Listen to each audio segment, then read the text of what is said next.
Je vais miser 3000 € sur France-Pologne et bienvenue à vous dans cette vidéo pour comprendre sur quel pronostic je vais miser cette somme et surtout pourquoi j'ai sélectionné ce pronostic avec un tel niveau de confiance. Avant qu'on rentre dans le vif du sujet, un message de prévention est nécessaire. Lorsque je dis que je mise 3000 €, c'est pas 100% de ma bankroll, c'est pas une mise déraisonnable, c'est tout simplement une somme que je suis en capacité de perdre. Lors de la dernière vidéo, j'ai misé 2000 € sur France ou nul et plus de 0,5 but dans la partie pour une cote à 1,51, ce n'est pas passé, il y a eu 0,0. J'ai mon budget pour l'Euro 2024, j'aime les objectifs, je suis dans les clous. 3000 € pour l'instant, ça va être la mise la plus élevée que j'ai faite sur 7 € parce que tout simplement, et vous allez voir dans cette vidéo, ici, l'issue du match me semble vraiment évidente. Cela dit, ne vous laissez pas biaiser parce que vous voyez sur les réseaux, misez uniquement ce que vous êtes en capacité de perdre, ayez un budget bien défini et misez une petite partie de ce capital sur chaque pronostic pour essayer de faire évoluer positivement votre capital en analysant toujours au mieux les rencontres et en essayant d'aller chercher des cotes avec un rapport gain-risque intéressant. Petite mise en contexte, c'est donc les troisième et derniers matchs de poule de l'Euro. Actuellement, l'équipe de France est classée deuxième de son groupe. Pourquoi, vous me direz, alors qu'ils ont le même nombre de points que les Pays-Bas? Tout simplement à la différence de but. Les Pays-Bas ont une meilleure attaque que la France, ils ont marqué 2 buts, ils en ont pris 1.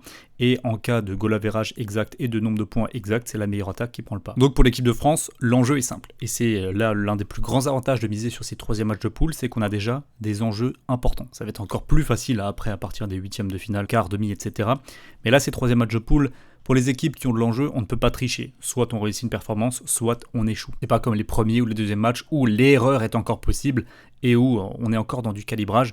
On peut augmenter le niveau de confiance sur ces pronostics des troisième matchs de poule parce que les enjeux sont présents. Alors, il y a des équipes sur qui on ne va pas le faire, évidemment, comme l'Espagne est déjà sûre d'être qualifiée et premier, par exemple.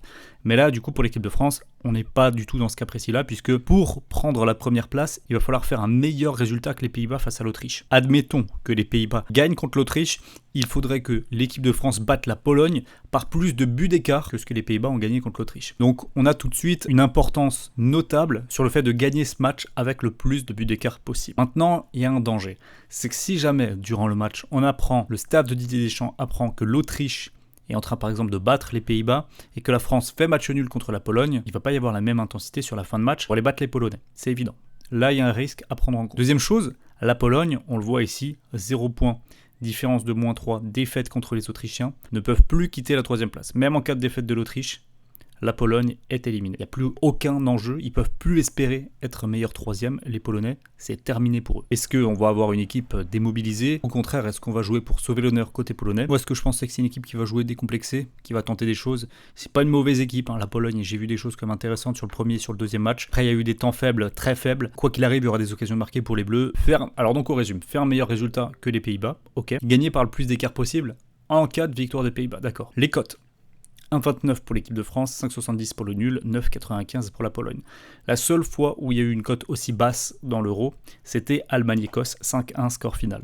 C'est la seule fois où il y a eu une cote en dessous de 1,30 proposée par les bookmakers sur cet Euro 2024. Donc concrètement, ce que ça veut nous dire, c'est que les bookmakers imaginent une victoire large face aux Polonais. La tendance se confirme avec un plus d'1,5 but à 1,18, un plus de 2,5 but à 1,59. C'est des cotes qui sont relativement basses par rapport à tout ce qu'on voit sur l'Euro, où on est plutôt aux alentours de 1,80 pour le plus de 2,5 buts, quasiment 1,30 pour le plus d'1,5. Donc les bookmakers sont vraiment très positifs par rapport à une victoire par plusieurs buts d'écart de l'équipe de France. La question sera maintenant de savoir, est-ce qu'on va jouer avec eux ou contre eux? Est-ce qu'on va aller effectivement, par exemple, sur un France gagne le match plus 1,5 but dans la partie pour une cote à 1,48, quasiment 1,50 pour cette option, qui paraît quand même l'une des plus réalisables du match, ou est-ce qu'on va tenter quelque chose de plus risqué, France ou nul et moins de 3,5 buts. Premier élément de réponse, on va partir sur les compositions probables. France, gardien Mike Maignan, défense Koundé, Saliba, Upamecano, Théo Hernandez. Donc là, j'ai pas de problème là-dessus, ça va être effectivement le cas. Milieu de terrain, Kanté, Rabiot, Griezmann, je pense que ça va pas changer non plus. Attaque, Dembélé, Thuram, Mbappé. Donc le retour d'Mbappé, j'y crois. Dembélé, bémol, il a été en deçà sur les deux premiers matchs et j'ai vu qu'il y avait des systèmes tactiques mis à l'essai par le staff de l'équipe de France avant ce match-là où Dembélé pourrait avoir sa place sur le banc contre la Pologne. On va voir. Marcus Thuram serait reconduit en pointe. Il a été pas mal. Il lui manque un petit but pour véritablement lancer sa compétition. On a une équipe de France qui sera très solide, très cohérente, qui aura un 11 type ou presque. Il ne devrait pas y avoir plus d'un ou deux changements grand maximum. Donc ça, c'est quand même rassurant. Du côté de la Pologne, donc déjà éliminé. Skopski au cage. Moi, j'avais entendu que c'était Bulka, le gardien niçois. Donc à voir. En tout cas, Szczęsny ne devrait pas débuter. Je vous rappelle que l'équipe est déjà éliminée. Bednarek, Davidovic, Kiwior, en défense, Frankowski, Szymanski, Goralski, Zielinski, Zaleski, donc dans un système à 3 défenseurs centraux plus 2 pistons. C'est l'équipe type pour l'instant. En attaque, Lewandowski et Milik, donc ce serait vraiment une très belle, très grosse équipe type, si jamais c'est aligné. Donc on voit que normalement, les Polonais ne prendront pas ce match par-dessus la jambe quand tu alignes ton équipe type comme ça. C'est pour aller sauver l'honneur face à l'équipe de France. Une équipe quand même réputée et une équipe contre qui tu as subi dernièrement. Les 3 derniers matchs, les 3 derniers France-Pologne, il faut remonter loin pour les 2 plus lointains. 2004, match amical, la France et la Pologne ont fait match nul 0-0. 9 juin 2011, match amical de nouveau, la France a gagné 1-0 contre la Pologne grâce à un but contre son camp. Et enfin, en décembre 2022, on s'en souvient, la France a battu la Pologne 3-1 en 8e de finale. Giroud a marqué le premier but, suivi de doublé de Kylian Mbappé. Lewandowski avait marqué un but sur penalty pour la Pologne. Ça tombe bien. On a Mbappé qui sera normalement là, on a Lewandowski qui sera normalement là, on a des opportunités. Je reviens sur le tableau du classement où quand même on voit qu'en 2 matchs, l'équipe de France a marqué un but, n'en a pas pris. Un seul but marqué en 2 matchs dans une compétition officielle et ce but c'est un but contre son camp des Autrichiens. On peut avoir une certaine inquiétude par rapport au 3e match et à se dire ok on n'est pas dedans. L'équipe de France n'est pas dedans, et donc espérer un petit 1-0 contre la Pologne. Cependant, je suis tombé sur cette statistique sur Twitter de Clément Gava, qui met en avant les expected goals sur les 2 premiers matchs, pour pas en compte le 3e et dernier match par les Allemands. Au bout de 2 matchs, France 3,56 expected goals, pour un but marqué sur CSC seulement. Du côté allemand, 3,55 expected goals pour 7 buts marqués.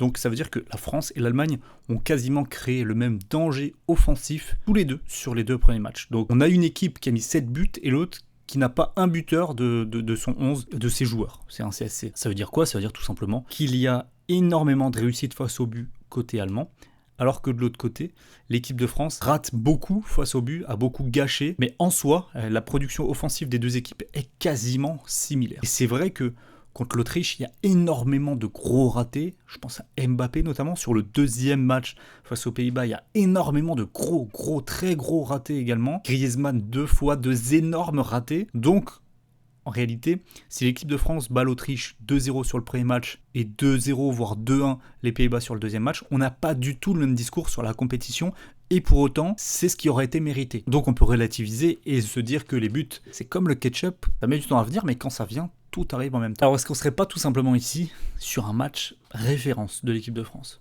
Un doublé de Kylian Mbappé comme en 2022, je l'envisage. Je l'envisage réellement. Pour moi, il y a les 60% de chances que la France, 3 buts face à la Pologne, s'impose tranquillement. Mais dans tous les cas, déjà défaite, je l'exclus totalement. Maintenant, est-ce que la France sera réaliste devant ? Si c'est le cas, il va y avoir des buts et peut-être même beaucoup. En revanche, revoir un 0-0 paraît improbable. Alors on a une équipe de Pologne qui a pris 2 buts contre les Pays-Bas, 3 buts contre l'Autriche, qui a montré des temps faibles quand même très très importants. La France doit marquer, la France va marquer sur ce match-là. On va regarder quels sont les scores les plus probables donnés par les bookmakers.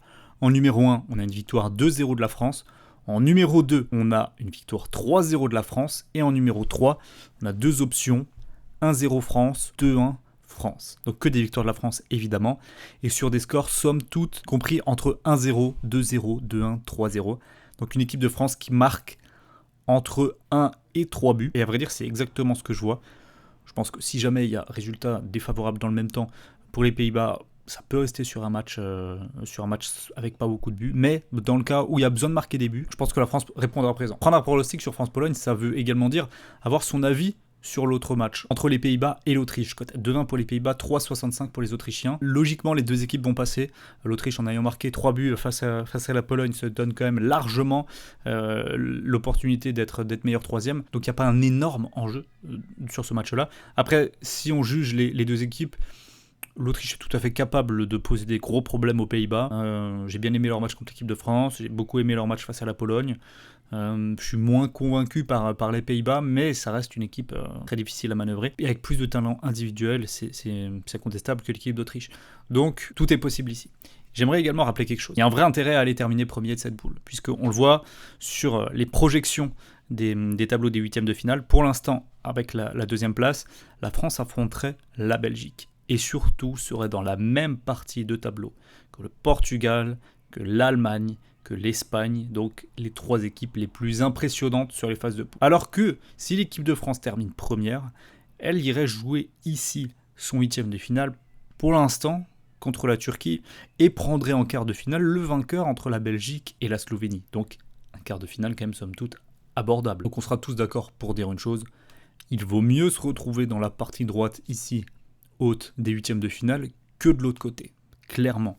Donc la première place, elle a un vrai intérêt pour les Français, même potentiellement pour les Autrichiens, si concours de circonstances. Mais donc cette course à la première place, elle est importante. Elle est très importante.